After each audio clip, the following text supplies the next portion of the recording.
Le chapitre 11 de l'Épître aux Hébreux cite les plus remarquables des serviteurs de Dieu de l'Ancien Testament. Un mot résume leur vie et les unit tous: la foi.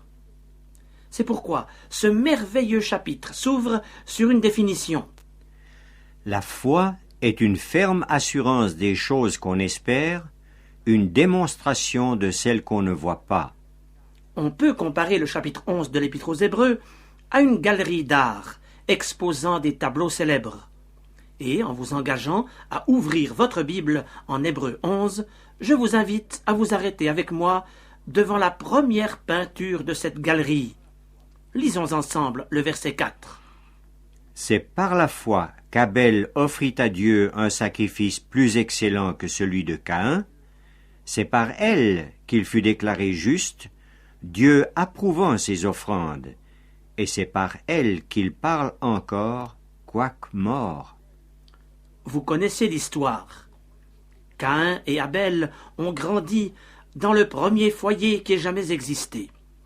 Ces deux garçons ont sans doute joué ensemble. Adolescents, ils sont partis à la découverte du monde merveilleux qui les entourait.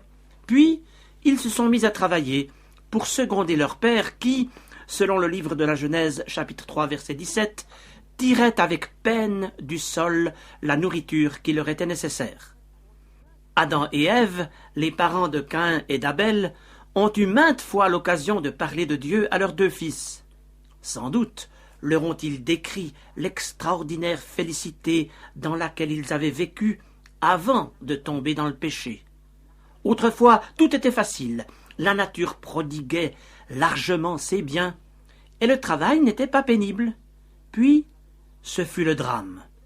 Adam et Ève ont vraisemblablement raconté à leurs fils l'événement qui avait bouleversé leur existence. Depuis que le mal était entré dans leur vie, ils ne connaissaient que souffrance et dur labeur, un sort que Caïn et Abel n'ont pas tardé à partager.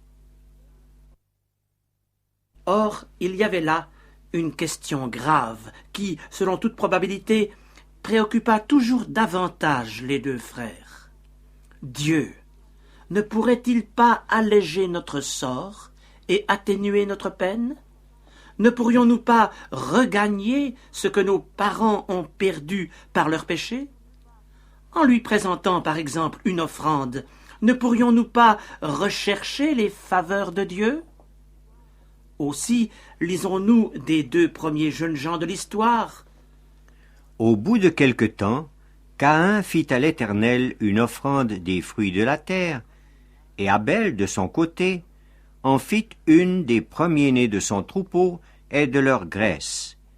L'Éternel porta un regard favorable sur Abel et sur son offrande, mais il ne porta pas un regard favorable sur Caïn et sur son offrande. Genèse chapitre 4, versets 3 à 5. À la lecture de ces versets, je pressens la réaction de certains de nos auditeurs. Mais alors, n'y a-t-il pas eu injustice de la part de Dieu pour qu'il favorise Abel au détriment de Caïn?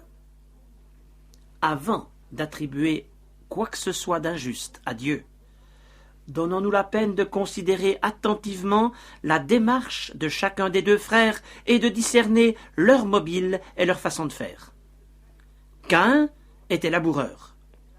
Il a donc fait pousser dans son jardin des plantes, des arbustes et des arbres portant du fruit. N'était-ce pas bien naturel alors qu'il choisisse les plus beaux échantillons de sa production pour les présenter à Dieu? C'est comme s'il avait prié en ces termes. « Ô Dieu, admire la qualité des fruits que je t'apporte. N'ai-je pas bien travaillé? Est-ce que je ne mérite pas que tu me bénisses en contrepartie du beau cadeau que je t'offre? Nul ne m'a obligé de le faire, mais je te le présente pour que tu aies égard au mérite de mes œuvres et que tu m'assures dès aujourd'hui une existence plus facile et demain une place d'honneur dans ton ciel. » Ces propos, bien sûr, ne se trouvent pas dans le texte biblique, mais l'Écriture nous montre que, par son acte, Caïn a été le premier adepte de la religion des mérites et des œuvres. ouvrant ainsi à des multitudes d'êtres humains une route que l'apôtre Jude appelle la voie de Caïn. Jude verset 11. Il s'est lancé corps et âme dans les pratiques d'une religion procédant des efforts propres de l'homme, une religion que le Nouveau Testament qualifie de vaine, Jacques 1, 26, parce qu'elle est inspirée par le diable lui-même, 1 Jean 3, 12. Cette religion des œuvres n'a produit que des effets négatifs sur Caïn. C'est elle qui, en dernier ressort, l'a poussé à la jalousie et au crime, auxquels se sont ajoutés ensuite la dissimulation et le mensonge. Et, selon Genèse 4, 13, elle n'a pas pu le soustraire au désespoir et aux pensées de suicide. Dans la plupart des cas, les hommes sont disposés à faire n'importe quoi pour fabriquer eux-mêmes leur salut. Certains sont prêts à aller jusqu'au bout du monde, à construire des édifices religieux ou à faire des pèlerinages, même à genoux. D'autres pensent s'attirer les faveurs du ciel en jeûnant, en mortifiant leur chair, en vivant en réclusion, en se dévouant pour les autres ou encore en se lançant dans la philanthropie.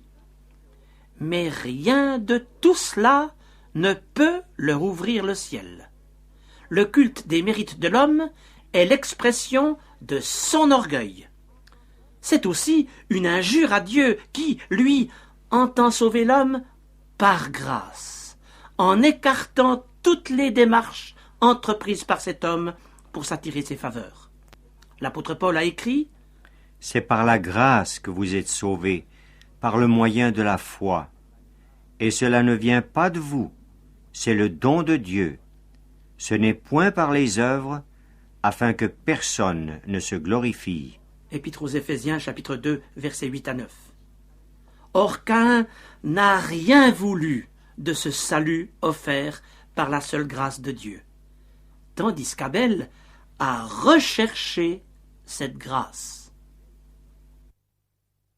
Penchons-nous donc sur les mobiles qui ont poussé Abel à présenter à son tour une offrande à Dieu. Il n'a pas offert son sacrifice pour imiter son frère ou par crainte d'être laissé pour compte, mais il s'est approché de Dieu en recherchant une base de contact qui soit agréable à Dieu et à lui seul. Or, notre chapitre 11 de l'Épître aux Hébreux précise cette base. Sans la foi, il est impossible de lui être agréable. Hébreux 11, 6. Pour ce qui nous concerne aujourd'hui, notre foi est nourrie par le message de la Bible, car la foi procède essentiellement de la parole de Dieu. Mais Abel n'avait pas le privilège de posséder l'Écriture sainte, qui, évidemment, n'existait pas à l'époque. Aussi a-t-il sondé les événements du passé pour rechercher la pensée de Dieu. Il était du nombre des prophètes de l'Ancien Testament, de qui l'apôtre Pierre déclare « Ils ont fait de ce salut l'objet de leurs recherches et de leurs investigations par l'Esprit de Christ qui était en eux. » Premier épître de Pierre, chapitre 1er, versets 10 à 11. Par l'Esprit de Christ qui était en lui, Abel a réfléchi aux actes accomplis par Dieu en faveur de ses parents. Il s'est tout d'abord souvenu que les feuilles de figuier qu'Adam et Ève avaient hâtivement cousues pour s'en faire des ceintures n'avaient pas suffi pour cacher leur nudité et leur honte, encore moins pour couvrir leurs fautes aux yeux de Dieu. Et il avait remarqué que Dieu s'y était pris tout autrement pour vêtir ses parents. Nous lisons en Genèse 3, 21. L'Éternel Dieu fit à Adam et à sa femme des habits de peau, et il les en revêtit. Pour confectionner des habits de peau, Dieu avait d'abord dû sacrifier des animaux. Prenant ensuite les peaux, il en avait revêtu Adam et Ève. Dieu entendait démontrer ainsi le principe de base qui gouverne ses relations avec l'homme, ce principe que l'Épître aux Hébreux exprime en ces termes. Sans effusion de sang, il n'y a pas de pardon. Hébreux 9, 22. Par avance, Abel avait eu révélation de cette charte de base des relations de Dieu avec l'homme. La victime expiatoire est toujours nécessaire pour que l'être humain soit acceptable devant Dieu. En jetant son dévolu sur l'un des premiers-nés de son troupeau, Abel le berger n'a donc pas offert à Dieu un agneau parce qu'il lui était commode de prendre ce qu'il avait sous la main. Son regard de foi a franchi les siècles pour se diriger vers le parfait sacrifice de Christ, l'agneau de Dieu qui ôte le péché du monde. Le sacrifice d'Abel préfigurait le parfait sacrifice de Christ à la croix du Calvaire, et Dieu ne pouvait que l'agréer. Aussi, Hébreux 11 nous dit que par son offrande, Abel fut déclaré juste. Il n'y a pas de justice propre dans l'homme, mais tous ceux qui ont cru, qui croient ou qui croiront encore au sang de Christ, ont été, sont et seront pardonnés de leurs péchés, puis déclarés justes, c'est-à-dire justifiés devant Dieu. Chers auditeurs, qu'en est-il de vous aujourd'hui? Voulez-vous encore mériter le ciel par vos efforts propres et votre religion traditionnelle? Ou bien acceptez-vous le seul moyen que Dieu a voulu pour vous accorder la vie éternelle? En lui, en Jésus-Christ, nous avons la rédemption par son sang, le pardon des péchés, selon la richesse de sa grâce. Épître aux Éphésiens, chapitre 1er, verset 7. Après son crime, Caïn a mené une existence misérable. Les tourments de sa conscience sont devenus pour lui un châtiment insupportable. Comme il s'en plaignait, levant en quelque sorte son poing contre le ciel, Dieu a garanti son existence en s'engageant à le venger 7 fois si quelqu'un mettait la main sur lui. Genèse 4, 13 à 15. Plusieurs générations se sont succédées. La corruption, le vice et le crime caractérisaient la société antédiluvienne, qui s'éloignait toujours plus de Dieu. Dans une diatribe philosophique bien significative, Lémec, l'un des descendants de Caïn, a montré à quel point ses ambitions étaient dominées par la haine. Caïn sera vengé 7 fois, et Lémec 77 fois. Genèse 4, 24. Depuis lors, l'esprit de vengeance a poussé les hommes en d'innombrables conflits. Et si, de nos jours, l'humanité tout entière est asservie à l'esprit de revendication, à la loi du plus fort et aux instincts d'agression, c'est que le cœur des hommes ne s'est pas amélioré depuis l'époque de Lémec. Et il n'y a pour eux aucun espoir d'amélioration, sinon celui qu'apporte l'Évangile. Car l'Évangile propose à l'homme bien autre chose. Au lieu de l'esprit de vengeance, le pardon. Le Seigneur Jésus l'avait souligné à son disciple Pierre lorsqu'il lui demanda « Seigneur, combien de fois pardonnerai-je à mon frère lorsqu'il péchera contre moi? Sera-ce jusqu'à 7 fois ?» Jésus lui dit « Je ne te dis pas jusqu'à 7 fois, mais jusqu'à 70 fois 7 fois. » Matthieu 18, 21 à 22. Caïn aurait été vengé 7 fois. Lémec demandait à l'être 77 fois.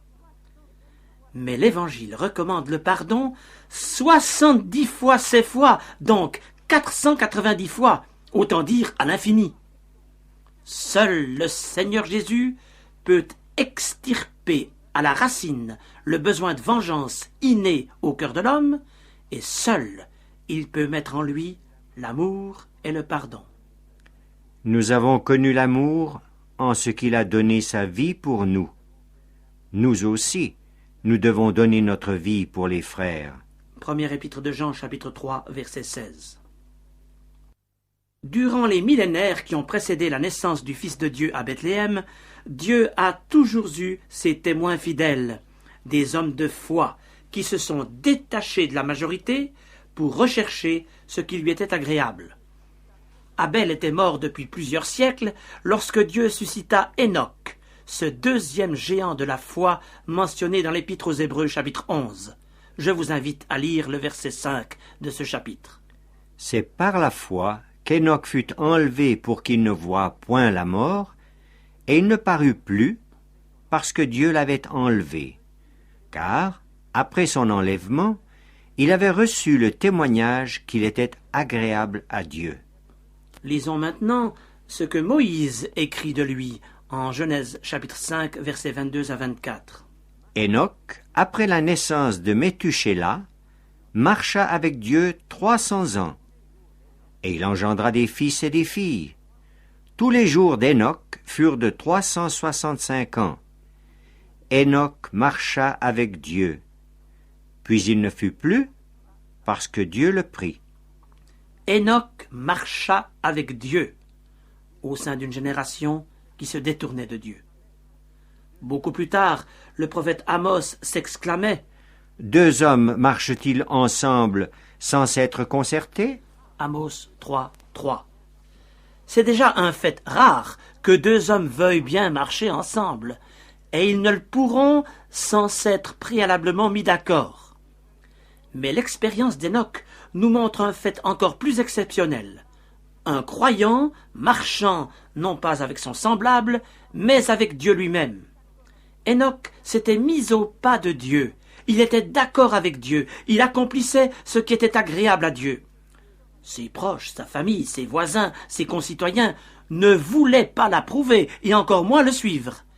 Mais il persévérait, probablement dans l'isolement le plus complet, marchant avec Dieu et demeurant en communion avec lui. Enoch vivait par avance ce que l'apôtre Jean a exprimé en ces termes près de 30 siècles plus tard. Si nous marchons dans la lumière comme Dieu est lui-même dans la lumière, nous sommes mutuellement en communion. Premier épître de Jean, chapitre 1er, verset 7. Pour Enoch, marcher avec Dieu, c'était se détourner du mal et rechercher toujours davantage les intérêts de son Seigneur. C'était aussi avertir les hommes de sa génération du jugement qui les attendait. C'est aussi pour eux qu'Enoch, le 7e depuis Adam, a prophétisé en ces termes: « Voici, le Seigneur est venu avec ses saintes myriades pour exercer un jugement contre tous et pour faire rendre compte à tous les impies parmi eux de tous les actes d'impiété qu'ils ont commis et de toutes les paroles injurieuses qu'ont proférées contre lui des pécheurs impies. » Vous avez entendu ici le témoignage de l'apôtre Jude au sujet d'Enoch, au versets 14 et 15 de sa courte épître. C'était le temps où Dieu patientait et invitait encore les hommes à la repentance. Après la prophétie d'Enoch annonçant le jugement, plusieurs centaines d'années allaient encore s'écouler jusqu'à sa réalisation par la catastrophe cosmique du déluge. Car Dieu prévient toujours les hommes avant de les châtier, les engageant ainsi à se repentir de leurs mauvaises actions. Et s'ils constatent en eux un véritable abandon du péché et un désir sincère de conformer leur vie à la justice et à la vérité, il va jusqu'à retarder son jugement pour permettre à ces hommes de découvrir encore son amour et son pardon. Aujourd'hui, Dieu patiente encore, et il parle aux hommes de multiples façons pour les avertir du sort tragique réservé au monde. C'est pourquoi, à la fin du XXe siècle, le Seigneur a besoin de nouveaux témoins comme Enoch, qui arracheront des victimes à Satan et sauveront des âmes. Le monde les écoutera dans la mesure où leurs actes d'intégrité dans la vie pratique confirmeront leurs paroles. Enoch a marché avec Dieu pendant 300 ans. Bien qu'à l'époque les gens vivaient très longtemps, 3 siècles, c'est vraiment long, surtout quand on n'a personne pour partager sa foi. Le vide a dû rapidement se créer autour d'Enoch. Beaucoup de gens ont dû se moquer de lui, le qualifiant peut-être de moraliste pessimiste ou de visionnaire irresponsable. Mais Enoch a persévéré, sans s'occuper du qu'en dira-t-on. Les colibets qu'il essuyait n'ont fait qu'affermir ses convictions et rendre plus incisives ses prédications. Et soudain, après 300 ans de fidèles témoignages, Enoch ne fut plus parce que Dieu le prit. Rien ne pouvait autant impressionner l'entourage d'Enoch que sa subite disparition. Mais n'y avait-il pas là l'approbation souveraine du Tout-Puissant sur son humble témoignage? Probablement qu'on a cherché partout sa dépouille mortelle, mais elle est demeurée introuvable. Et pour cause, Dieu avait pris à lui son serviteur, il l'avait transformé instantanément en lui accordant son corps éternel de résurrection. Nous avons en effet tout lieu de croire que sa transformation fut instantanée, puisque l'Écriture nous dit qu'Enoch fut enlevé. D'innombrables témoins fidèles du Seigneur seront un jour, très bientôt, enlevés pour partir à la rencontre de Jésus-Christ revenant sur les nuées du ciel. Ils recevront alors leur corps éternel de résurrection, ce corps qui ne connaîtra ni limitation, ni maladie, ni vieillissement. Oh, ce sera merveilleux, n'est-il pas vrai? Car le Seigneur lui-même, à un signal donné, à la voix d'un archange et au son de la trompette de Dieu, descendra du ciel, et les morts en Christ ressusciteront premièrement. Ensuite, nous les vivants, qui serons restés, nous serons tous ensemble enlevés avec eux sur des nuées, à la rencontre du Seigneur dans les airs, et ainsi nous serons toujours avec le Seigneur. Première épître aux Thessaloniciens, chapitre 4, versets 16 à 17. Avant leur départ au ciel, ces chrétiens se seront heurtés à l'indifférence, à l'opposition ouverte et au mépris. Mais leur soudaine disparition sera une prédication plus puissante que toutes les paroles qu'ils auront prononcées lorsqu'ils étaient encore sur la terre. Les places vides, laissées par ceux qui auront été enlevés, seront le plus puissant des sermons qui ébranlera même les adversaires les plus farouches de la cause de l'Évangile. Et nombreux seront alors ceux qui se repentiront de leurs mauvaises actions. Sans la foi, il est impossible de lui être agréable, car il faut que celui qui s'approche de Dieu croie que Dieu existe et qu'il est le rémunérateur de ceux qui le cherchent. Hébreux 11, 6. Que le Seigneur vous fasse la grâce de grossir les rangs des vainqueurs qui marchent avec Dieu parce qu'ils l'aiment et qu'ils se réjouissent de la récompense céleste qu'ils partageront avec Enoch et les innombrables témoins de Jésus-Christ. Alors, malgré la solitude, les moqueries et l'opprobre qui pèsent aujourd'hui sur votre témoignage, l'espérance du ciel remplira votre cœur et vous persévérerez dans votre marche avec Dieu, ici-bas, suivant l'exemple d'Enoch, le précurseur des prophètes. Chers amis, je vous invite tout d'abord à ouvrir votre Bible dans l'Épître aux Hébreux au chapitre 11. Dans nos précédentes émissions, nous nous sommes arrêtés sur la vie de deux hommes, Abel et Enoch. Aujourd'hui, nous nous laisserons instruire par l'exemple de Noé, cet homme de foi qui, en construisant son gigantesque navire, a sauvé sa famille du déluge et a préservé ainsi la race humaine tout entière d'une destruction totale. Les chapitres 4 à 6 de la Genèse nous dépeignent l'état de dépravation qui caractérisait l'humanité antédiluvienne. Insouciance, corruption, immoralité, violence, occultisme, bref, toute une série de mots qui découlent toujours de l'oubli de Dieu et de l'incrédulité. Et si l'Esprit de Dieu a voulu que nous connaissions les caractéristiques de cette période, c'est parce qu'elle préfigure en tout les temps de la fin dans lesquels nous sommes entrés. Il y a 2000 ans, le Seigneur Jésus a aussi dépeint notre temps. Dans son discours prophétique sur le mont des Oliviers, il l'a comparé au temps de Noé et l'a appelé « les jours du Fils de l'homme ». Ce qui arriva du temps de Noé arrivera de même au jour du Fils de l'homme. Les hommes mangeaient, buvaient, se mariaient et mariaient leurs enfants, jusqu'au jour où Noé entra dans l'arche, le déluge vint et les fit tous périr. Luc 17, 26 à 27. Dans le passage correspondant de l'Évangile selon Matthieu, le texte précise « Ils ne se doutèrent de rien, jusqu'à ce que le déluge vienne et les emporte tous. il en sera de même à l'avènement du Fils de l'homme. Matthieu 24, 39. Notre civilisation peut être qualifiée de post-chrétienne.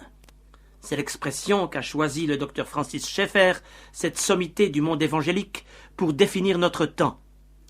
Les valeurs spirituelles et morales qui ont édifié la société humaine pendant des siècles sont maintenant remises en question. L'érosion progressive des principes chrétiens est la cause majeure des maux qui affligent l'humanité, maux qui entraîneront inévitablement son autodestruction. Et comme à l'époque de Noé, le châtiment divin du déluge fut nécessaire, le jugement devra frapper le monde pour punir les coupables, car Dieu ne permettra pas au mal de toujours prévaloir sur le bien, et il sévira pour sauvegarder ses droits sur le monde. Lisons maintenant ce que l'auteur de l'Épître aux Hébreux exprime au sujet de Noé, Hébreux chapitre 11, verset 7. C'est par la foi que Noé, divinement averti des choses qu'on ne voyait pas encore, et saisi d'une crainte respectueuse, construisit une arche pour sauver sa famille. C'est par elle qu'il condamna le monde et devint héritier de la justice qui s'obtient par la foi.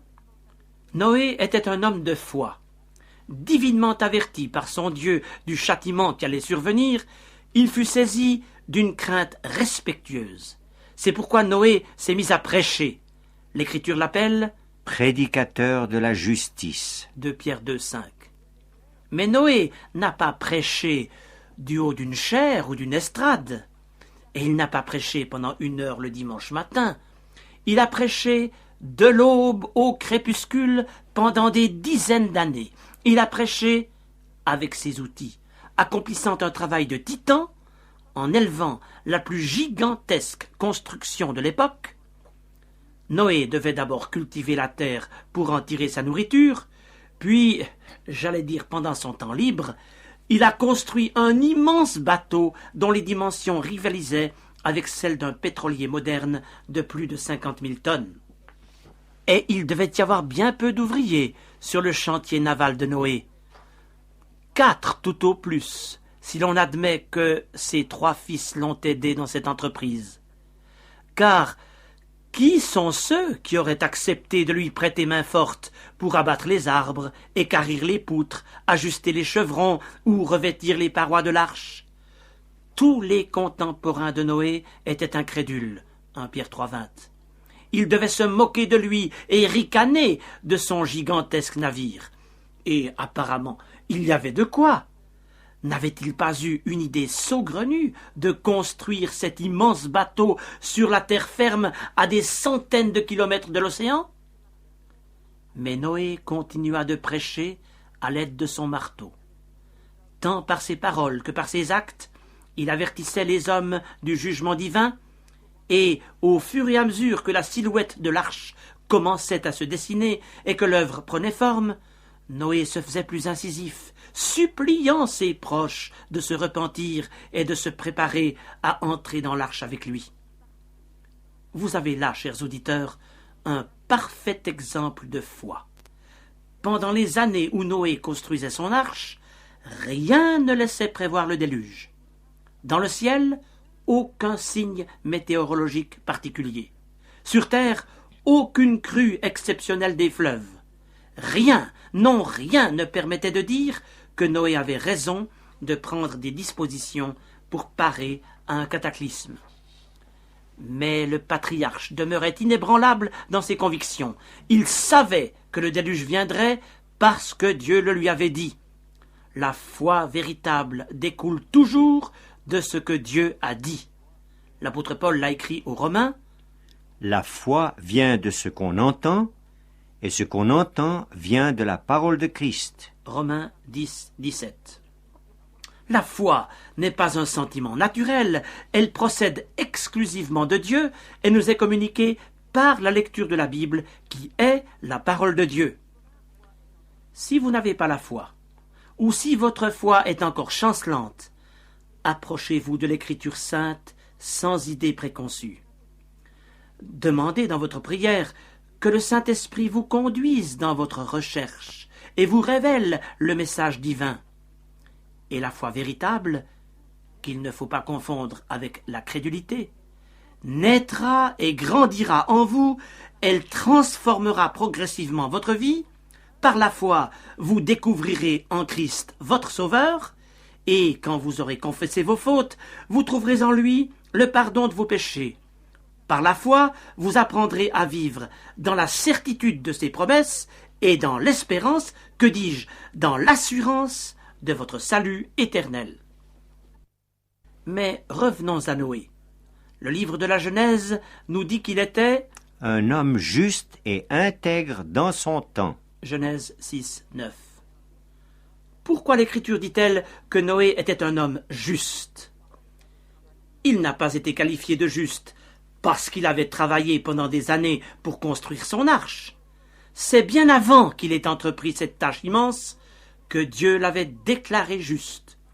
Noé fut juste parce qu'il avait eu foi dans les avertissements divins qui lui avaient été transmis. Cette foi seule l'a justifié.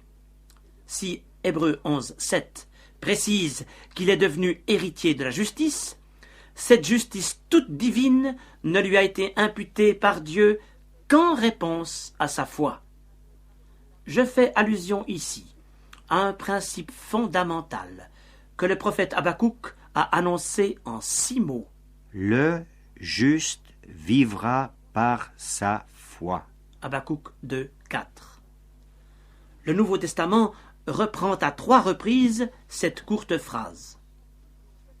On peut dire qu'au XVIe siècle, ces quelques mots ont bouleversé l'Europe, après que Martin Luther en avait découvert toutes les implications dans l'Épître aux Romains.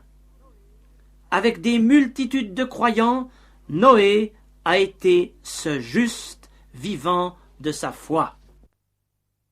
Nous lisons également de Noé qu'il fut juste et intègre dans son temps. Les qualités de Noé prouvent toute leur valeur à la lumière des temps qui sont les nôtres. S'il a pu donner des démonstrations de justice et d'intégrité au sein d'une génération injuste et corrompue, il est aussi possible aujourd'hui de pratiquer la justice et de demeurer intègre dans l'ambiance d'injustice et de souillure qui caractérise notre dernier quart du XXe siècle. Alors que les hommes oubliaient Dieu, Noé a condamné leur incrédulité en obéissant à Dieu. Nous lisons Genèse 6, 22.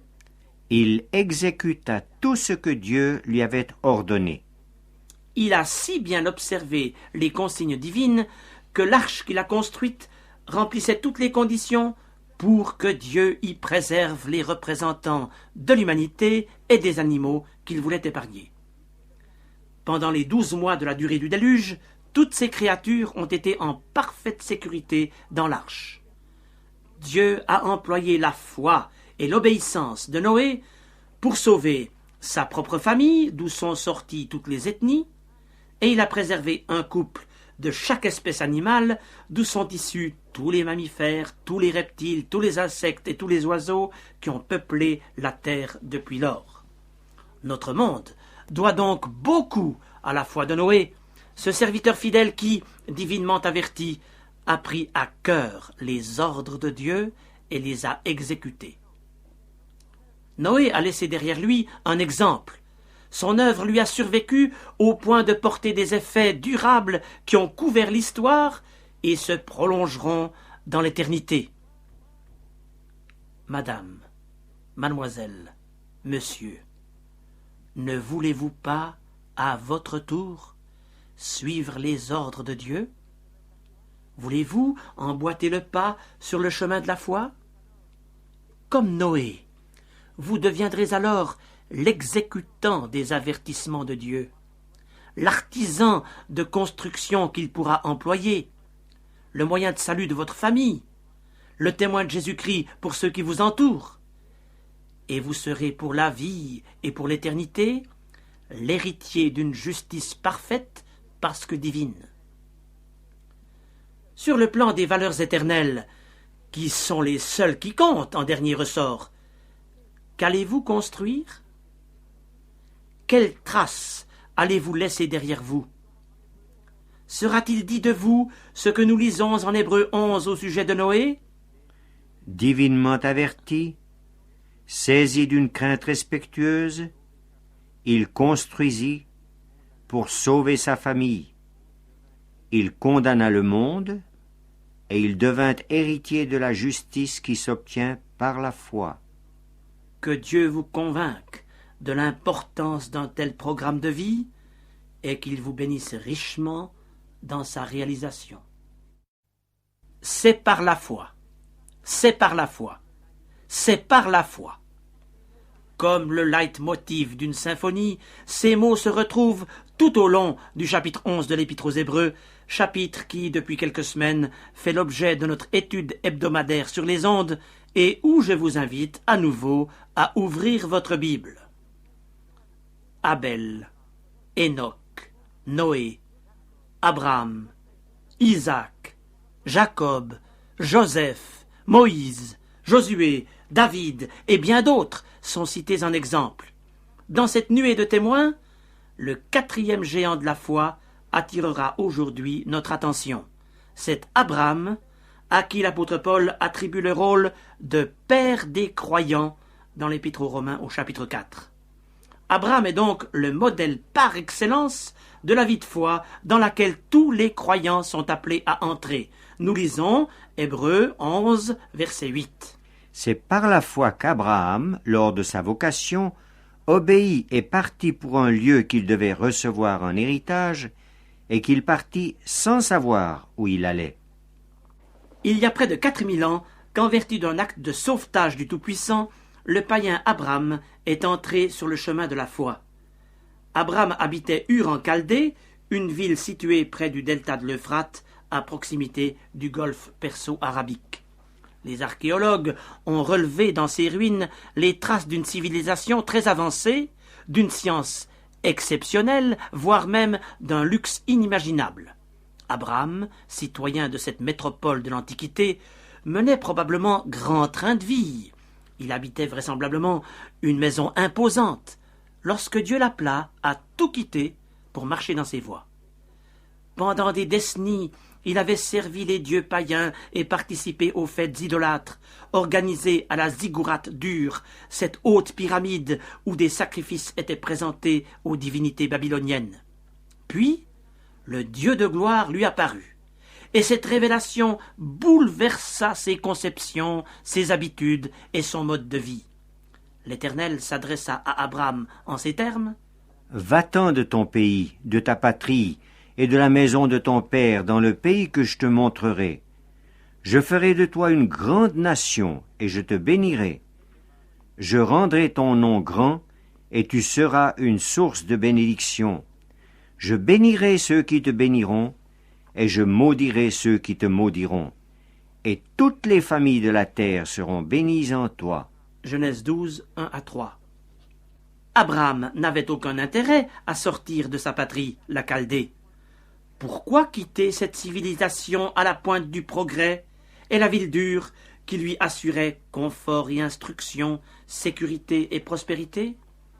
Pourquoi s'engager dans une entreprise hasardeuse ne comportant que des dangers pour les siens, alors qu'il avait sur place tout ce qu'il fallait pour être heureux? Lorsqu'Abraham fit ses préparatifs pour quitter la ville d'Ur, ses proches et ses voisins ont certainement cherché à le retenir. Cependant, devant sa détermination, ils ont, selon toute vraisemblance, franchi un pas de plus, en le couvrant de ridicule. « Abraham, quelle idée saugrenue tu as de quitter notre cité magnifique, ta belle maison, de vendre tes biens pour prendre le bâton de pèlerin et t'engager dans une aventure audacieuse dont tu ne connais pas l'issue? Ne veux-tu pas penser un peu à ta femme Saraï et ménager ton vieux père Térak qui, lui, ne peut pas se séparer de toi? Songe aussi à ton neveu Lot, à qui il pourrait arriver quelque malheur. Peux-tu leur garantir sécurité, gîte et nourriture, alors que les routes ne sont pas sûres et que les pillards menacent les caravanes? Et alors, Abraham, dis-le-nous une fois pour toutes, pourquoi veux-tu partir? Où veux-tu aller? Où vas-tu aboutir en dernier ressort? Je devine la réponse d'Abraham, vague, évasive. Puis, fatigué par l'insistance de ses concitoyens, il aura déclaré « Je pars, mais je pars sans savoir où je vais. » Alors les quolibets ont dû redoubler de plus belle. Peut-être même a-t-on pensé que le fanatisme d'Abraham avait déséquilibré son esprit et que c'était le moment de le faire soigner. Pourtant, il ne se laissa pas désarçonner. Abraham partit comme l'Éternel le lui avait dit. Genèse 12, 4. Il obéit et partit sans savoir où il allait, précise l'Épître aux Hébreux. Pour lui, l'exacte destination géographique du voyage importait moins que l'obéissance implicite aux ordres reçus de Dieu. Abraham partait en réponse à l'appel du Seigneur, certain de la fidélité de Dieu et persuadé qu'il allait lui montrer au fur et à mesure la direction à prendre. Pourquoi une telle conviction dans l'attitude d'Abraham? Pourquoi cette fermeté inébranlable? Pourquoi cette détermination à ne vouloir que ce que Dieu veut? Il me semble que je trouve la réponse à ces questions dans le Nouveau Testament. Dans le livre des Actes, au chapitre 7, nous lisons, c'est le diacre Étienne qui parle, « Hommes, frères et pères, écoutez, le Dieu de gloire apparut à notre père Abraham lorsqu'il était en Mésopotamie, et il lui dit, « Quitte ton pays et ta famille, et va dans le pays que je te montrerai. » Il sortit alors du pays des Chaldéens. Acte 7, 2 à 4. Abraham avait rencontré le Dieu de gloire, un Dieu dont la gloire éclate dans ses œuvres du monde physique, et encore davantage dans ses plans de grâce pour le monde, le don de son Fils pour sauver les hommes. Quel abîme séparait la gloire transcendante du Dieu du ciel et les idoles impuissantes du rang chaldée. Aussi, ce qui, jusqu'alors, avait impressionné Abraham ne l'impressionne plus. La révélation du Dieu de gloire a éclipsé l'attrait des fêtes païennes et les contraintes de la civilisation de l'époque. Même les considérations légitimes de l'existence sont passées pour lui à l'arrière-plan. Puisque le Dieu Tout-Puissant fait à Abraham l'honneur de l'inviter à entrer dans ses voies, il quitte Ur-en-Chaldée et s'en va vers l'inconnu. Au départ, il ne connaît pas les coordonnées géographiques du pays promis. Mais un jour, il entrera en possession de l'héritage et atteindra ainsi les objectifs fixés pour lui par le Dieu de gloire. Et dans l'immédiat, ce qui compte, c'est d'obéir et de partir sans plus s'occuper des avis contraires exprimés autour de lui. La foi d'Abraham est un exemple pour nous qui vivons non pas 20 siècles avant Jésus-Christ, mais 20 siècles après.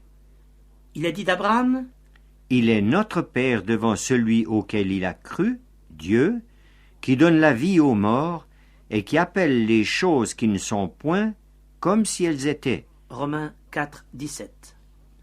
Comment, dans nos circonstances, pouvons-nous marcher dans la foi au Dieu de gloire comme notre père Abraham? Nous n'avons ni à nous expatrier, ni à dresser notre tente au désert pour suivre son exemple. Abraham a honoré Dieu en prenant le Seigneur au mot, persuadé qu'il était de l'accomplissement de sa parole. Et c'est là ce que Dieu attend de chacun de nous aujourd'hui. Quand une fillette ou un garçon présente au Seigneur Jésus, dans la ferveur de sa foi enfantine, le sujet de prière qui lui tient à cœur, le Seigneur en est honoré et il se plaît à exaucer la prière de cet enfant. Quand un adolescent refuse de tricher en classe parce qu'il sait dans sa conscience que Dieu ne saurait approuver la fraude, il fait preuve de foi. Il honore Dieu qui alors se plaît à aider cet adolescent dans ses examens scolaires. Quand un jeune homme ou une jeune fille recherche d'abord la pensée de Dieu au sujet de son avenir, le Seigneur en est honoré et il se plaît à répondre à cet acte de foi. N'a-t-il pas dit ? Cherchez premièrement le royaume et la justice de Dieu, et toutes les autres choses vous seront données par-dessus. Matthieu 6, 33. Quand des parents mettent Dieu à l'épreuve dans une situation matérielle difficile ou devant un problème concernant l'éducation de leurs enfants, le Seigneur récompense leur attente et intervient en leur faveur. Quand des croyants consacrent une partie de leurs biens en offrant un don à l'œuvre du Seigneur, Jésus-Christ est réjoui de leur acte de foi et il pourvoit à leurs besoins selon ses richesses et avec gloire. Philippiens 4, 19. Quand, pour se conformer aux critères de la parole de Dieu, un homme d'affaires chrétien renonce aux pratiques douteuses couramment utilisées autour de lui mais répréhensibles, il perd peut-être certains avantages financiers, mais il honore Jésus-Christ par sa foi et Dieu le bénira d'autant plus. Quand un enfant de Dieu met sa vie à disposition du Seigneur pour partir sur terre missionnaire, il s'engage par la foi sur un chemin difficile, mais le Seigneur lui accordera en héritage un pays promis, c'est-à-dire de nombreuses âmes sauvées. Enfin, quand sur son lit de mort, un croyant démontre que son plus grand désir est de partir vers Jésus-Christ, ce qui pour lui est beaucoup le meilleur, il glorifie son Seigneur et sa foi agissante le secourt au moment de l'épreuve suprême. La foi est une ferme assurance des choses qu'on espère, une démonstration de celles qu'on ne voit pas. Hébreux 11.1. La foi d'Abraham était pratique. Elle a transformé son existence. Elle l'a fait entrer dans le plan de Dieu, plan qui a dominé l'histoire du monde pendant 40 siècles et qui la domine encore. Les hommes ont besoin de voir en tout ce qui se réclame du Seigneur les effets pratiques d'une foi implicite qui s'inspire des promesses de Dieu. Que la révélation du Dieu de gloire nous saisisse et nous transforme à notre tour, afin que nous puissions marcher sur les traces d'Abraham, le père des croyants. Chers auditeurs, peut-être n'avez-vous qu'une très petite foi, mais qu'importe, vous avez un très grand Dieu et c'est cela qui compte. Abraham était un païen idolâtre quand Dieu l'a appelé à quitter la ville d'Ur en Chaldée pour se rendre au pays de Canaan, l'actuelle Palestine. Et il était parti, obéissant à l'ordre de Dieu. Des années plus tard, il était arrivé au pays promis en vertu de sa foi dans le Dieu de gloire. Nous lisons, chapitre 11 de l'Épître aux Hébreux, versets 9 à 10. C'est par la foi qu'il vint s'établir dans la terre promise, comme dans une terre étrangère, habitant sous des tentes, ainsi qu'Isaac et Jacob, les cohéritiers de la même promesse, car il attendait la cité qui a de solides fondements, celle dont Dieu est l'architecte et le constructeur. Oh, qu'il est difficile pour nous, en notre siècle de matérialisme effréné, de nous ranger derrière les héros de la foi des temps passés, et même de comprendre les mobiles qui les ont poussés à se décider pour le Seigneur. Dieu a parlé aux patriarches, et ils ont répondu à son appel. Ils ont sacrifié leurs aises et leurs habitudes, ils ont vendu leurs biens et se sont expatriés sans se soucier du lendemain avec son cortège d'impondérables. Pour eux, une seule chose comptait, obéir à Dieu. Ils ont laissé à d'autres leur demeure luxueuse de Chaldée pour vivre sous des tentes. Camping qui a duré des années avec toutes les vicissitudes de la vie nomade en pays hostiles. Mais peu importaient les tentes, puisque pour les patriarches, elles étaient l'antichambre du ciel et de la cité dont Dieu est l'architecte. Peu importait la terre étrangère et les perpétuelles vexations des Cananéens, puisque la meilleure des patries les attendait. Peu leur importait le statut inconfortable d'étrangers et de voyageurs sur terre, puisque leur véritable état civil était au ciel et qu'ils en étaient déjà les citoyens. Nous lisons Hébreux 11, versets 13 à 16. C'est dans la foi qu'ils sont tous morts, sans avoir obtenu les choses promises. Mais ils les ont vus et salués de loin, reconnaissant qu'ils étaient étrangers et voyageurs sur la terre. Ceux qui parlent ainsi montrent qu'ils cherchent une patrie. S'ils avaient eu en vue celle d'où ils étaient sortis, ils auraient eu le temps d'y retourner. Mais maintenant, ils en désirent une meilleure, c'est-à-dire une céleste. C'est pourquoi Dieu n'a pas honte d'être appelé leur Dieu, car il leur a préparé une cité. Dieu n'a pas honte d'hommes et de femmes qui se laissent transformer par une foi dynamique devenue la raison d'être de leur existence. Et si une telle foi a rempli les patriarches de l'espérance éternelle du ciel, elle s'est démontrée avant tout dans leur vie quotidienne que les réalités divines pénétraient de part en part. Oh, ils ont eu tout comme nous leur lutte et leurs moments de découragement, et leur foi n'a pas été sans faille. À diverses reprises, Dieu avait promis une postérité à Abraham et à sa femme Sarah, mais ils n'étaient plus en âge d'avoir des enfants, et ils ont eu bien de la peine à envisager cette future naissance qui défiait toutes les lois de la nature. Genèse chapitre 17 nous révèle qu'Abraham a ri quand l'Éternel lui a annoncé la naissance d'Isaac.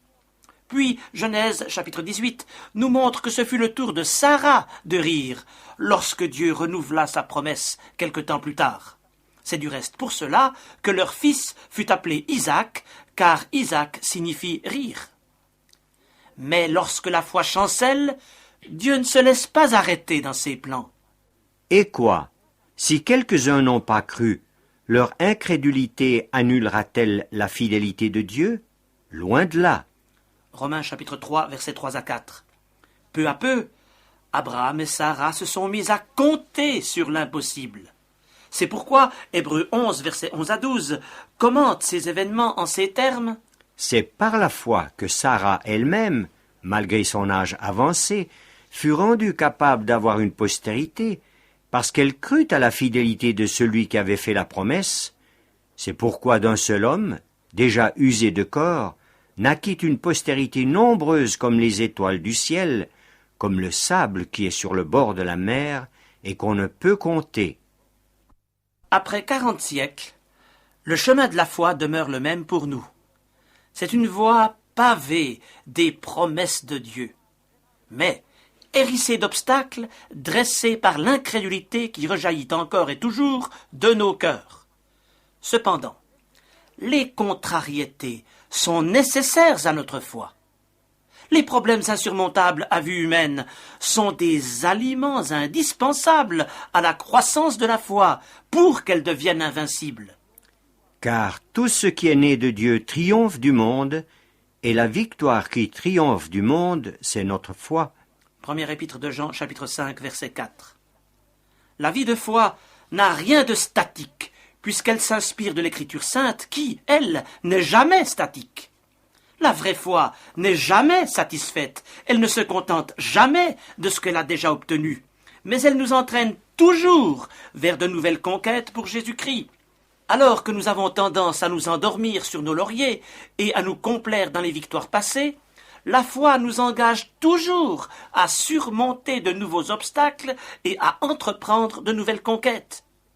À titre d'exemple, voyons ce qui s'est passé pour Abraham quand son fils Isaac était devenu adolescent. Dieu l'a convié à l'épreuve suprême. Il devait offrir son fils en sacrifice, lui, l'objet de tant de promesses. Nous lisons Hébreux 11, versets 17 à 19.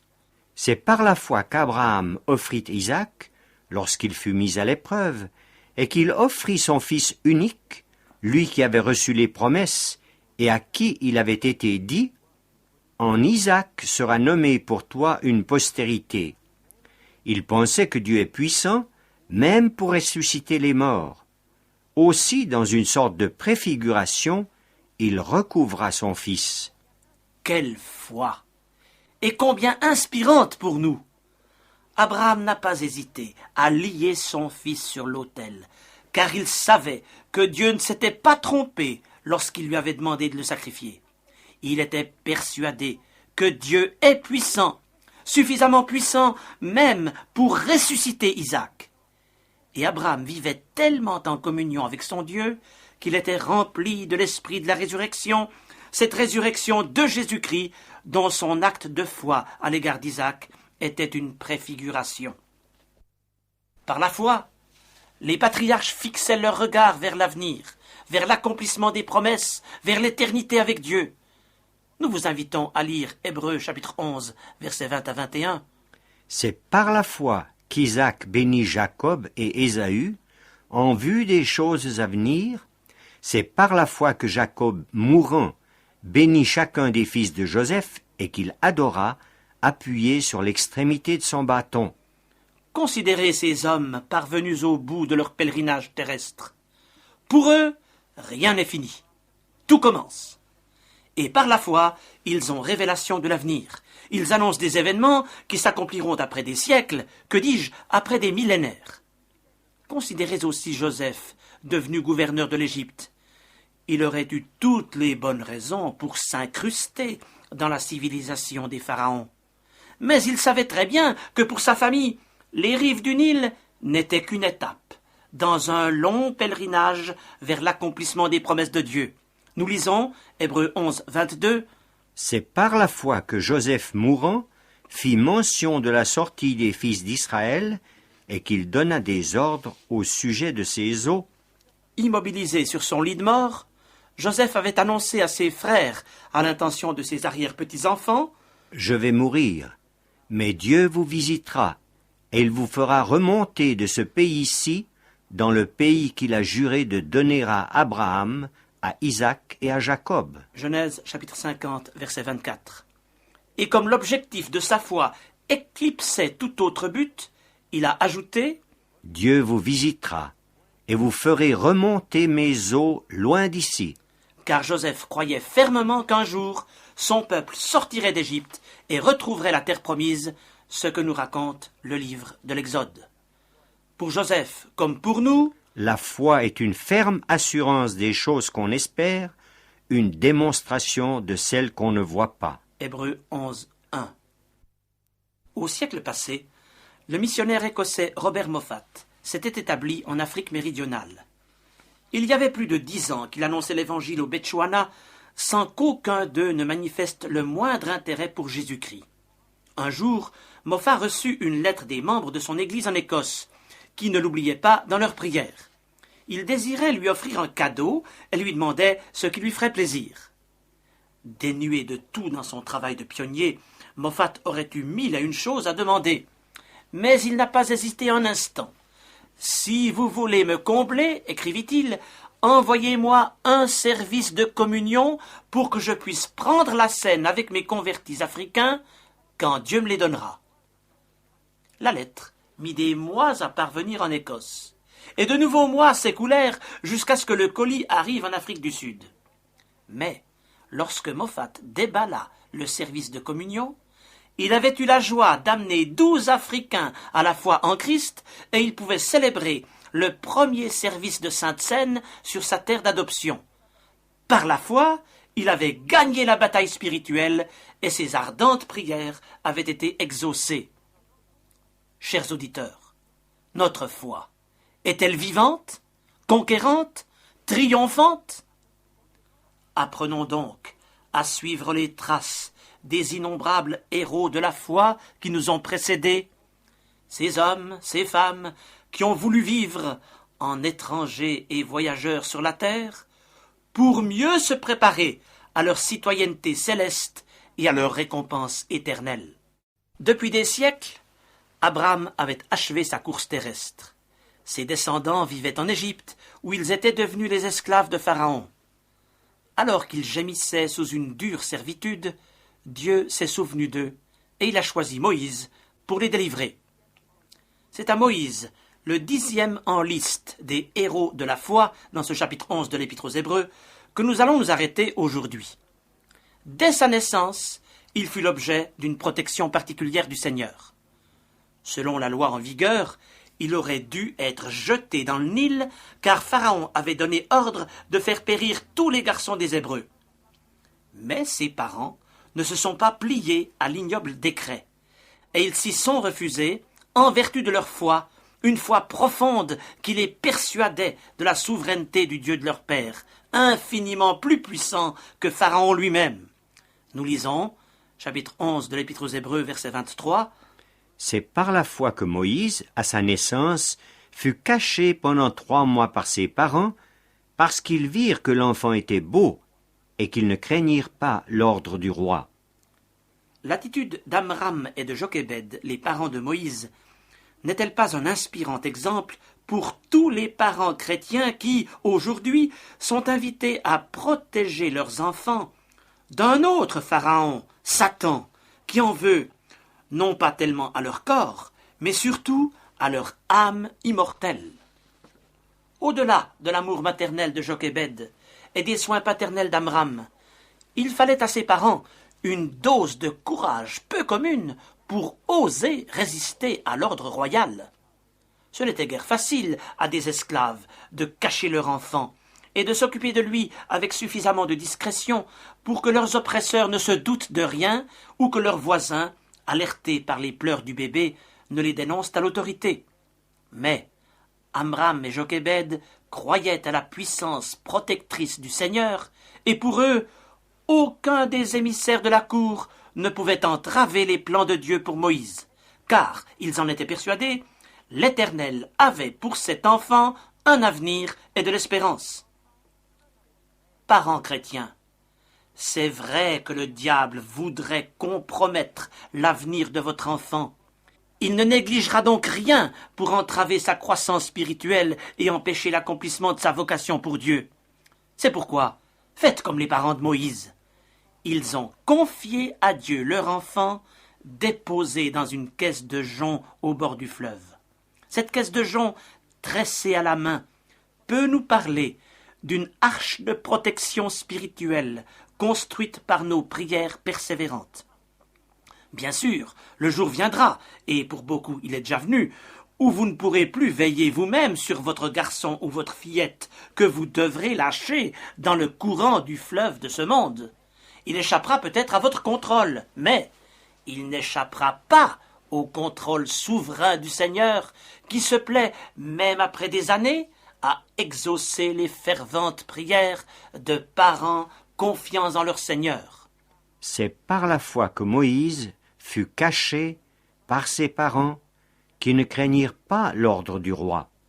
Continuez de prier avec foi, et qui sait si Dieu, qui a fait de Moïse l'instrument de sa puissance, le libérateur d'une nation et le premier écrivain du texte biblique, ne choisira pas aussi votre fils ou votre fille pour son glorieux service. Par un concours de circonstances dont Dieu seul pouvait être l'auteur, Moïse fut découvert par la fille de Pharaon qui en eut pitié. Et, suprême paradoxe, elle prit à sa solde la mère de l'enfant comme nourrice, alors que, selon le verdict royal décrété par son propre père, cet enfant n'aurait pas dû vivre. Puis, elle l'éleva à la cour, si bien que Moïse fut le seul garçon hébreu à bénéficier d'une éducation poussée. Il fréquenta même les plus hautes universités de l'époque et réussit brillamment ses études. Moïse fut instruit dans toute la sagesse des Égyptiens, et il était puissant en paroles et en œuvres. Acte 7, 22. Or, la sagesse des Égyptiens était une chose, mais la puissance en paroles et en œuvres en était une autre. Et pour obtenir cette puissance, Moïse a dû un jour s'asseoir au banc d'une autre faculté, dont les cours durèrent 40 ans. Je ne parle pas ici d'une académie humaine, mais de l'école de Dieu. Une école que Moïse fréquentait en plein désert et dont il était l'unique élève. Pendant 40 ans, tout en faisant paître son troupeau, il fut enseigné chaque jour et à chaque heure par le meilleur des professeurs, l'Éternel lui-même. Et si Dieu a mis tant de soin à former son serviteur, c'est qu'il avait prévu pour lui une mission exceptionnelle, car il avait discerné en son disciple une disposition de cœur qui lui permettait de concevoir pour lui les plus hautes ambitions. Dans toute famille de croyants, le moment arrive où l'adolescent ne peut plus se contenter de la foi de ses parents. Une décision personnelle doit intervenir, engageant ce fils ou cette fille sur le chemin de la foi. Le jour vint où Moïse décida lui-même. À un moment précis, il a choisi délibérément pour l'Éternel, et, à cet instant même, il a repris résolument le flambeau de la vocation que ses ancêtres les patriarches avaient déposé. Or, il appartient précisément au chapitre 11 de l'Épître aux Hébreux de nous révéler comment Moïse est parvenu à une vie de foi personnelle, versets 24 à 27. C'est par la foi que Moïse, devenu grand, refusa d'être appelé fils de la fille de Pharaon. Il préféra être maltraité avec le peuple de Dieu que d'avoir pour un temps la jouissance du péché. Il regarda l'opprobre de Christ comme une richesse plus grande que les trésors de l'Égypte, car il avait les yeux fixés sur la rémunération. C'est par la foi qu'il quitta l'Égypte, sans être effrayé de la colère du roi, car il se montra ferme, comme voyant celui qui est invisible. Pourquoi Moïse a-t-il préféré l'aridité du désert à la fertilité des rives du Nil? Pourquoi a-t-il renoncé au luxe de la cour de Pharaon pour devenir berger du troupeau de son beau-père? Pourquoi s'est-il résolument détourné des trésors de l'Égypte, ces trésors dont regorgent aujourd'hui les musées du monde, et le musée du Caire en particulier, pour mener une existence d'ermite dans les effroyables solitudes du Sinaï? Pourquoi encore s'est-il identifié au peuple de Dieu qui subissait de criantes injustices, alors qu'il aurait pu mener une existence dorée à la cour royale? Pourquoi enfin l'opprobre du peuple de Dieu est-il devenu pour Moïse un bien infiniment plus précieux que toutes les richesses matérielles qu'il laissait derrière lui en quittant l'Égypte? Pourquoi? Moïse était l'homme qui sut choisir. Sa foi en Dieu a écarté toute hésitation dans le choix qui fut le sien. Il aurait pu souscrire alors à ce que l'apôtre Paul a exprimé des siècles plus tard en ces termes: « Ces choses qui étaient pour moi des gains, je les ai regardées comme une perte à cause de Christ. Et même je regarde toutes choses comme une perte à cause de l'excellence de la connaissance de Jésus-Christ mon Seigneur, pour lequel j'ai renoncé à tout. Je les regarde comme de la boue, afin de gagner Christ et d'être trouvé en lui non avec ma justice, celle qui vient de la loi, mais avec celle qui s'obtient par la foi en Christ, la justice qui vient de Dieu par la foi. » Épître aux Philippiens, chapitre 3, versets 7 à 9. En Égypte, Moïse aurait eu droit aux honneurs dus à son rang. N'était-il pas le petit-fils adoptif de Pharaon? Il aurait pu jouir du péché pendant quelques années, mais il aurait connu ensuite les amers regrets d'une vie manquée. Regrets que ni les diplômes ni les honneurs de la société des pharaons n'auraient pu dissiper. Au désert, c'était le contraire. Il apprenait à marcher par la foi, ce qui impliquait des privations, des renoncements et des souffrances.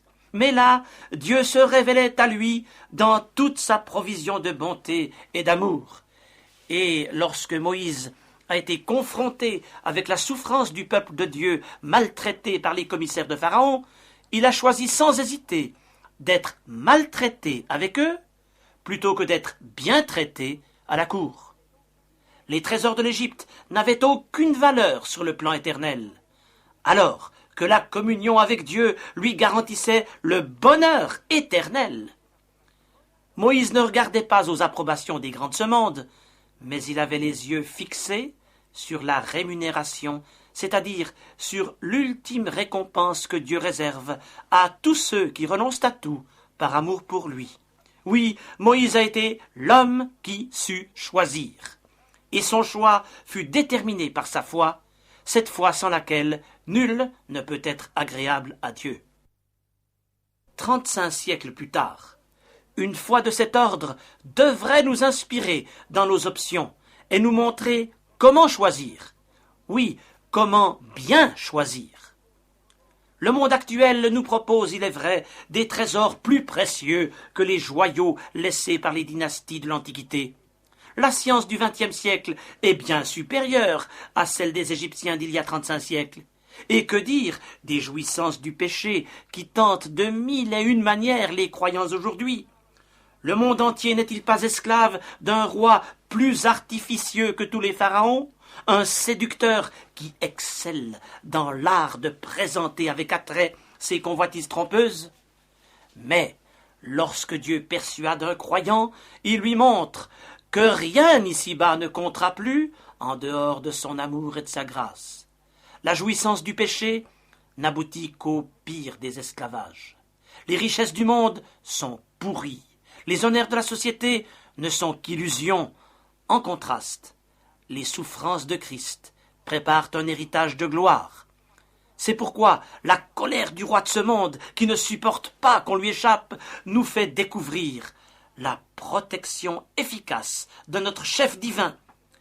Et le renoncement aux avantages terrestres nous fait goûter par avance aux arts de la récompense. Les choses visibles pâlissent devant la révélation de celui qui est invisible, au point que rien ne compte plus face à l'amour de Jésus-Christ, notre Sauveur et notre Seigneur. Oh, que cette foi vivante vous aide, chers auditeurs, à vous décider résolument pour Christ et ainsi à suivre dès aujourd'hui les traces de Moïse, l'homme qui sut choisir. Nous parcourons le chapitre 11 de l'Épître aux Hébreux, un peu comme si nous visitions une galerie d'art et que nous nous arrêtions devant chacun de ces tableaux. C'est ainsi que nous avons défilé devant les portraits d'Abel, d'Enoch, de Noé, d'Abraham, d'Isaac, de Jacob, de Joseph et de Moïse. Ces différents exemples nous ont amenés au verset 29 d'Hébreux 11. Or, dès le verset 30, c'est comme si le guide qui nous fait parcourir cette galerie de portraits des hommes de foi voulait nous faire hâter le pas. Il fait encore brièvement allusion au rôle de la foi lors de la conquête de la ville de Jéricho et dans l'acte de bienveillance d'une femme, Rahab, qui avait accueilli les espions d'Israël. Puis, il se contente de nommer d'autres grands hommes de foi. Nous lisons Hébreux 11, 32. Et que dirais-je encore? Car le temps me manquerait pour parler de Gédéon, de Barak, de Samson, de Jephthé, de David, de Samuel et des prophètes. C'est comme s'il voulait nous renvoyer aux livres historiques de l'Ancien Testament où nous trouvons les biographies de ces serviteurs de Dieu. Nous ne pouvons malheureusement pas, dans le cadre de cette émission, les passer en revue. Rappelons simplement qu'ils ont tous été remplis d'une foi dynamique, cette foi qu'engendre la parole du Seigneur, même s'ils ont eu par ailleurs leurs moments de défaillance, leurs crises de doute ou leurs faiblesses de caractère. Dès le verset 33, il n'y a plus de nom. L'auteur sacré se contente de rappeler des actes précis qui témoignent d'une foi vivante et dynamique. Pour rendre notre étude plus vivante et pour vous engager, chers amis, à la poursuivre vous-même après cette émission, essayons de découvrir à qui l'auteur pense quand il parle. Des prophètes qui, par la foi, vainquirent des royaumes, exercèrent la justice, obtinrent des promesses, fermèrent la gueule des lions, éteignirent la puissance du feu, échappèrent aux tranchants de l'épée, guérirent de leurs maladies, furent vaillants à la guerre, mirent en fuite des armées étrangères. Recommençons cette énumération. Qui sont ceux qui, par la foi, vainquirent des royaumes? Cette phrase nous fait penser à Caleb, Josué, Gédéon, Barak, Samson, David et bien d'autres. Qui furent ceux qui exercèrent la justice? N'est-ce pas une allusion au jugement de Salomon, premier livre des rois, chapitre 3? Qui étaient ceux qui obtinrent des promesses? Je pense à l'anxiété du roi Ézéchias, en 2 Rois 18 et 19. Sanchérib, roi d'Assyrie, assiégeait Jérusalem. En réponse à la foi d'Ézéchias et à sa prière, Dieu lui promit la délivrance, et l'armée ennemie fut frappée par Dieu.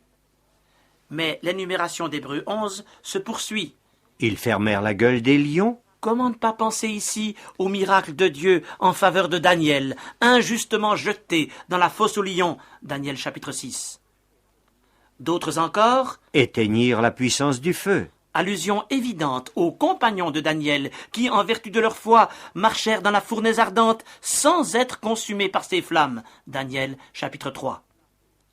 Puis viennent ceux qui échappèrent aux tranchants de l'épée, comme Samson, Jephthé, Jonathan, Josaphat et beaucoup d'autres, ou encore ceux qui guérirent de leurs maladies, comme le roi Ézéchias, miraculeusement rétabli d'un ulcère mortel, 2 Rois chapitre 20. Sans oublier ceux qui furent vaillants à la guerre et mirent en fuite des armées étrangères, comme les compagnons de David, mentionnés en 2 Samuel 23. Nous en arrivons maintenant au verset 35 d'Hébreux 11. Des femmes recouvrèrent leur mort par la résurrection. Comment ne pas penser ici à la veuve de Sarepta et à la femme sunamite, qui recouvrèrent leurs fils, ces fils qui ressuscitèrent après les interventions d'Élie et d'Élisée, 1 Roi chapitre 17 et 2 Rois chapitre 4. Quant à la phrase suivante, elle nous ramène une fois encore aux 3 compagnons de Daniel. D'autres furent livrés au tourment et n'acceptèrent point de délivrance, afin d'obtenir une meilleure résurrection. S'ils s'étaient prosternés devant la statue érigée par le roi Nebuchadnezzar, ils auraient eu la vie sauve. Mais, pour ne pas abjurer leur foi, ils choisirent les tourments et ne craignirent pas la fournaise ardente, certains qu'ils étaient de leur future résurrection. Aujourd'hui, des multitudes de croyants persécutés pour leur foi sont conviés à de tels choix. Prions pour eux, et dans des circonstances combien plus faciles, suivons leur exemple de détermination pour Jésus-Christ. Mais reprenons notre lecture d'Hébreux 11, versets 36 à 38. D'autres subirent les moqueries et le fouet, les chaînes et la prison. Ils furent lapidés, sciés, torturés. Ils moururent tués par l'épée. Ils allèrent çà et là, vêtus de peau de brebis et de peau de chèvre, dénués de tout, persécutés, maltraités.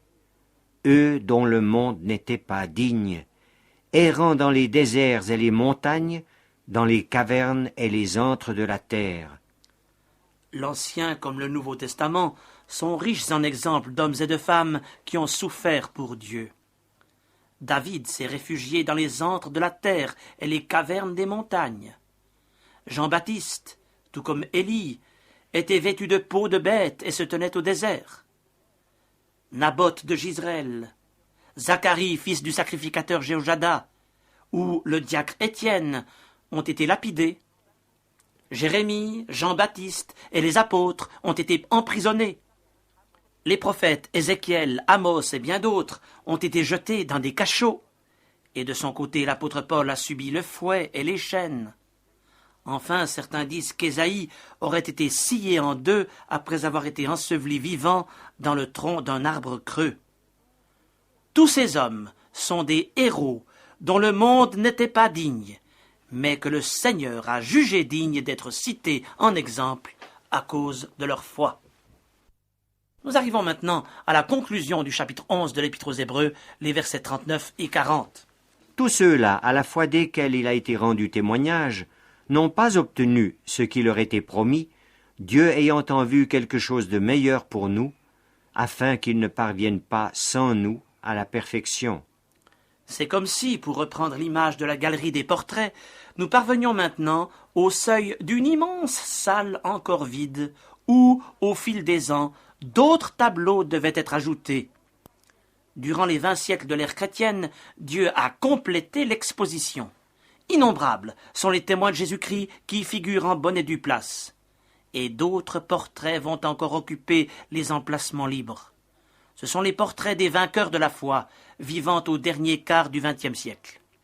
Car le Seigneur appelle aujourd'hui encore des hommes et des femmes qui, après avoir marché sur le chemin de la foi, obtiendront à leur tour ce qui leur a été promis.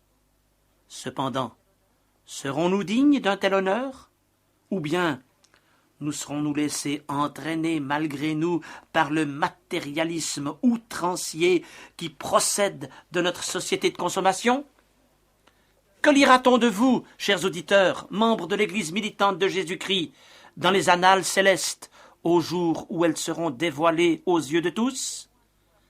Les témoins du passé, à la foi desquels il a été rendu témoignage, n'ont pas obtenu ce qui leur était promis, Dieu ayant en vue quelque chose de meilleur pour nous, afin qu'ils ne parviennent pas sans nous à la perfection. Il y a là une vérité transcendante et bouleversante pour nous.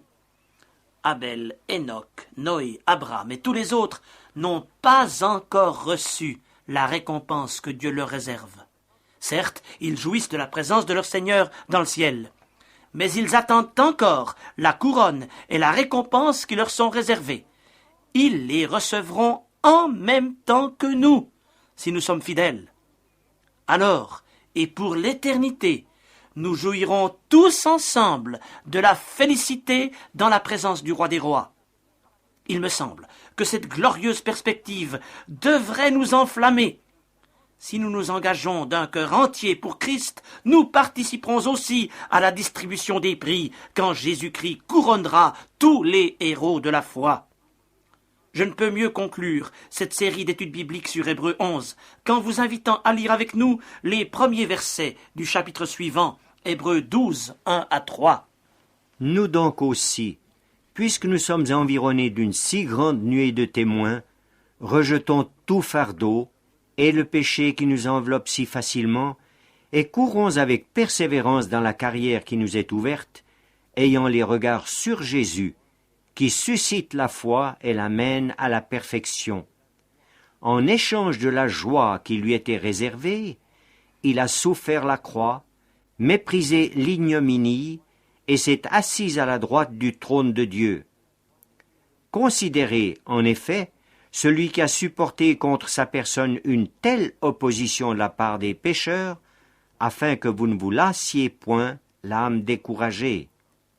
En dernier ressort, l'exemple de foi le plus parfait, c'est celui de Jésus-Christ lui-même.